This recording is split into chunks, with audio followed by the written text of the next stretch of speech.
Dr. Michele Borba, you have provided us with another amazing presentation for our entire community and helping us be better for our kids. It was just the best remembrances for those of us who have children who are older, and to remember to use all of these to help them build these skills. Some of them have lost them during COVID. And so Yeah. now we have the opportunity to ask all the questions that our audience would like to know. And so thank you for doing this for us. And we appreciate you being here. Listen, Michelle, the appreciation is to you. I am so impressed with 40 Carats and what you do for children, uh, especially right now. There's never been more important and more needed than kids. They are our future. So thank you. That they are, and the importance that you highlighted of how important these skills are in combating future mental health issues. And so, this Mm. is really the thing we need to do in the crisis we have before us. Okay, so let's start with our audience questions. This is a really good one. What's a good way to hold myself accountable as a parent for helping my child acquire the thrived skill set, especially considering there are so many different family dynamics? We have a single parent situation, but other people have others of divorced and shared custody and things like that. What is your advice for Oh, keeping Michelle, myself? I love that question because it's one that we all are facing right now. Because frankly, we're just as stressed, if not more so, than our kids, and we worry. So, the first thing is don't go putting too much onto your own plate. Take care of yourself so you can take care of your kids. You may want to take a moment to look at the 7 strengths, because one of the things we overlook is we already have a couple of them ourselves. And if you really were going to say, where do I start? I'd say don't start with your child's deficit, start with your strength.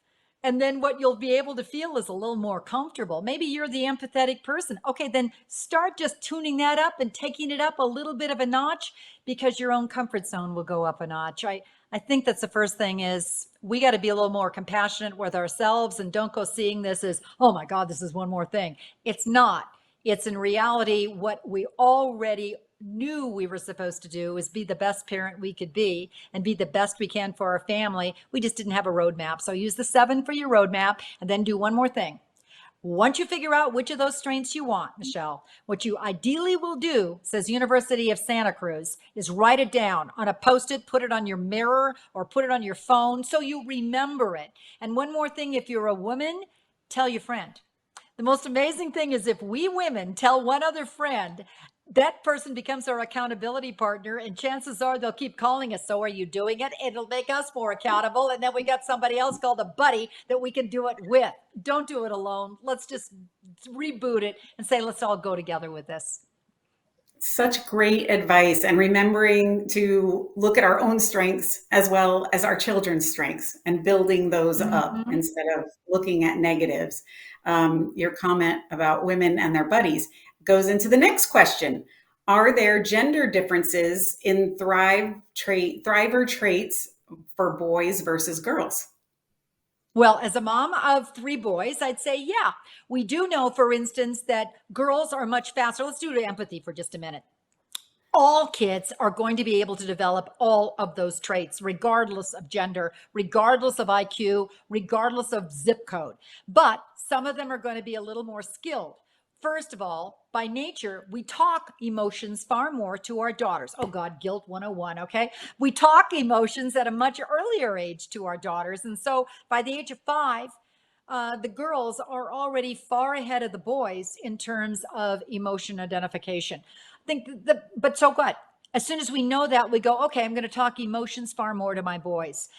Every kid is going to be different. I have 3 boys. They are different as night and day. It's Russian roulette on what you get in terms of temperament and this child's characteristic, which means it doesn't make any difference if they're boys or girls. Take a moment to look at the kid as they are and say, what does that child need to be the best they can be, and keep stretching that child to the best of their abilities.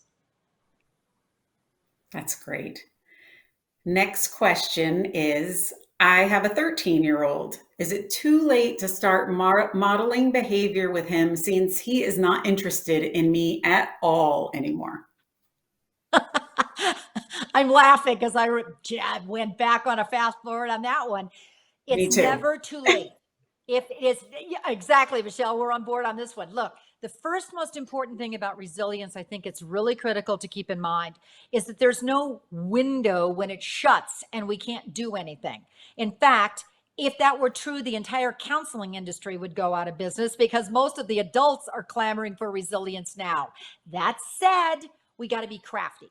And one of the things we got to do in terms of craftiness as parents, I think, is bond with other like-minded parents, moms or dads who have similar age kids. What we can do, I've seen, and I'm giving you on this one, amazing things that other parents are doing who have 13-year-olds.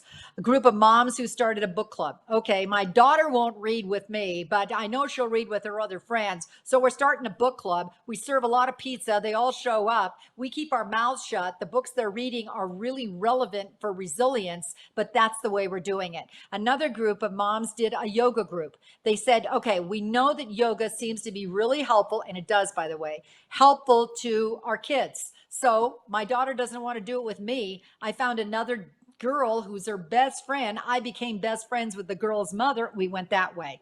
One more thing, just to be crafty. A 16-year-old gave me the best piece of advice ever, a boy. He said, my mom wanted me to do service. Who's got time for service? And I was really into this girl and I wanted to date this girl. Well, my mom, what she did, I didn't know she was doing this. She became best friends with the girl's mother. Then what she did was realize that I really was concerned about homelessness. So she found a shelter. And the four of us, the girlfriend, the girl's mom, me, and my mom, we started going to the shelter together. It was amazing because not only did I have this experience of feeling like I could give back to what I really cared about, which was homelessness, I was doing it with somebody I really cared about, which was my girlfriend. But the other thing that happened is I graduated from high school. I went off to college and I found out something really interesting. My mom is still working at that homeless shelter. I got to tell you, I love her even more because I found out about my mom and now we have this memory of working together. That was unique and crafty, but it was a group of parents who figured out, okay, by nature, certain age, they start to go away and they're supposed to because they're starting to bond by themselves and grow up. But we still can figure out how to boost resilience by just being just a little sneakier and be bonding with maybe the girls, the boys, the friends, and do it that way. That's a beautiful story, all about the Yeah. bonding that happens through all of this. This next question is regarding hobbies and what children are confident about. What Mm-hmm. do I do when that one thing my child is confident about is video games? Does that still I knew count? you were going to say that. I knew you were going to say that. Okay, here's the thing. The first thing is we do know that there's certain kids who are, I mean, Steven Spielberg would say, that's my hobby. And that's what I knew that I was good at, but it was a healthy hobby that he wasn't doing that, didn't trigger or something in terms of anxiety. What I want you to do, parents, is watch your child when they're doing the hobby they say is their hobby. And you will see a change. Does it seem to rejuvenate the child? Does it seem to reduce the stress or the opposite? Many of our kids were discovering, and I bet it's all of our kids in general, is that during COVID, they relied more and more on digital devices. And most experts are now telling us they're worried because that became almost like an addiction for them. It means watch out. It, for most kids, it's not going to be the best thing for them in terms of health wise, but they don't know what else to do instead. So this is when I've seen some parents get a little craftier again and say, okay, I'm going to start introducing family hobbies. And it could be baking one week. It could be geography another week. It could be, okay, we'll do reading. I'm going to introduce different things and see if any of them resonate with my child. That seemed to be helpful. And the other thing that would be really cool is that one family said, okay, we're starting to do hobbies and we all seem to like exercise. So we're hiking together. Not only is it bonding us It's also helping us all reduce the stress. And now my kid is telling me he didn't know how much he liked to hike. So maybe use that as your model and figure it out. But do watch your child when they're engaged in a hobby and see if it builds them up or tears them down. And as educational professionals, how can we Mm-hmm. encourage parents to help their children thrive? I love this topic because what's happened after I wrote Thrivers is actually counselors became the first best buyer of it, and they wanted to get it into the hands of parents. So the first thing I'd suggest of a counselor or anybody doing is starting a book club. It doesn't mean you're going to get everybody together, but maybe that's an option. You got to give them options. Option number one is we're going to start a book club, and each month or each week or however it is, we're going to talk about thriving or what we can do. Another thing I've seen is that counselors are wonderful. Teachers are incredible about teaching many of these stress management skills, but it's not getting back into the hands of the kids at home. So put it on your website or start your own Twitter account that's just a private one between the kids, their families, the parents, and just maybe that's an idea. One of the most brilliant ideas was a counselor who came into the classroom and did like the slow, deep breathing. And then she made a flash drive for each child, said, your homework tonight is to go home and teach it to your parent. What happened is the parents said, oh my gosh, thank you. It helped me, but now we're all doing it together as a family. Maybe it's finding one skill at a time and finding a way that the child can teach the parent. I've seen conferences also as another idea where many schools are having one conference. The child comes with the parent. Many of us are already doing that. But while you're introducing that trait to the parent outside in a desk, maybe they're doing a poster together and the child is teaching the parent, this is what we're working on today, or here's the skill we're working on this month. You're in the classroom, teacher, having a conference with another parent. But when that parent and child leave, the next parent and child come in. And at that point, the three of you talk for just maybe 2 minutes about here's the skill we're learning. John, can you make sure you teach your parent the right way to do it? And what happens is everybody starts to get on board together. I think we're not connecting the dots nearly enough. Parents and schools working together in solidarity on learning these skills is the best hope we've got. I love that suggestion. Kids teaching their parents, and they do teach us all the time. Okay, last question. In an uncertain world, what makes Yeah. you, Dr. Borba, optimistic about our children and our future? Oh, that's so easy. What I have is the best gift in my life is I get to go into schools and do focus groups with kids. And the stuff that the kids tell me, it's like every time I leave, I'm going, why didn't we just ask the kids? They've come up with the best ideas.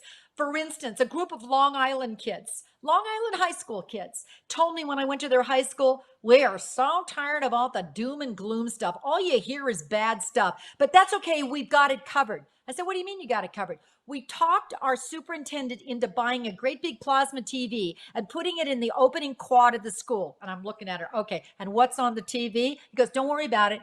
It's good stuff.